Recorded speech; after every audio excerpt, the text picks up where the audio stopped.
కడప జిల్లా Badvel revenue division పరిధిలో revenue శాఖలో పనిచేస్తున్న వీఆర్ఏలకు ప్రభుత్వం వీఆర్ఏల విద్యార్హతల మేరకు సీనియారిటీ ప్రకారం అటెండర్, వాచ్మెన్ పోస్టులు నియామకాలు చేయాలని VRA welfare and service association రాష్ట్ర ప్రధాన కార్యదర్శి కొమ్మది ఈశ్వరయ్య ప్రభుత్వాన్ని కోరారు. బద్వేల్ పట్టణంలోని ఎన్జీఓ హోం నందు రాష్ట్ర కార్యదర్శి గుర్రాల హరికృష్ణ అధ్యక్షతన ఏర్పాటు చేసిన వీఆర్ఏలు సమావేశంలో ఆయన పాల్గొన్నారు. ప్రభుత్వం వీఆర్ఏలకు తక్షణమే ప్రమోషన్లు కల్పించి ఊరట కల్పించాలని ఆయన విజ్ఞప్తి చేశారు.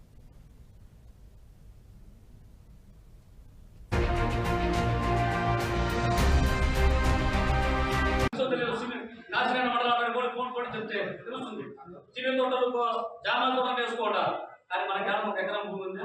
ఎకరం భూమి ఉంటే ఏం ఇబ్బంది లేదా?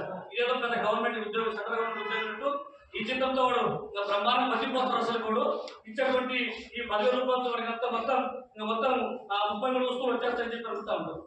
ఏమి పొద్దు సరాసరి సగటు అన్ని పెరిగిపోయినాయి, ధరలు విపరీతంగా పెరిగిపోయినాయి. ఏం కొనేటట్టు లేదు, ఏమి తినేటట్టు లేదు. నాగులు నాగని చెప్పి ఒక ఆయన పాట పాడాడు. ఆ మాదిరి ఈ రోజు ఏమన్నా దగ్గర కూరగాయలు ఉన్నాయి,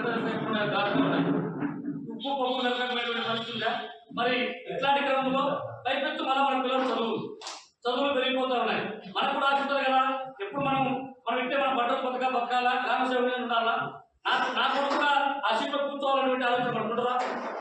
మా తాజా సీట్లు నా కొడుకు కూర్చోవాలని చెప్పి ఆలోచన మనకుంటుందా? రావాలి ఖచ్చితంగా. అందుకోసం మనం చదివించడం ప్రయత్నం చేస్తా ఉన్నాం. ఆ చదువులో కాసిన డబ్బులు మనము అప్పో సంపదని ఈరోజు బతుకుతున్నటువంటి నేపథ్యం. కాబట్టి ఇట్లాంటి ఉన్నటువంటి క్రమంలో మనం కూడా ఖచ్చితంగా ఇంటి స్థలం కావాల్సిందే. లేకుంటే మనం ఇక్కడ ఈ నియోజకవర్గ కేంద్రంలో మన అడిగాడు అసలు మనం ఆర్టీఓ అడుగుతాం. మొత్తం ఈ బడ్జెట్ ఈ బడ్జెట్ టౌన్లోనో లేకపోతే చుట్టుపక్కల నియోజకవర్గంలోనో మొత్తం ఎంతమంది ఉంటారు? ఒక 300 మంది ఉంటారా?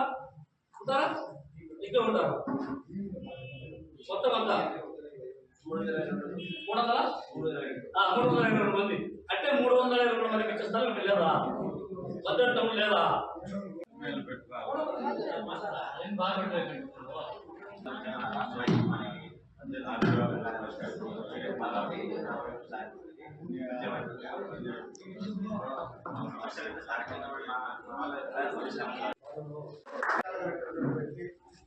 అందరు నాయకులకు నోట్లో నానేటువంటి వ్యక్తి ఉంటే నిలుస్తులేదు.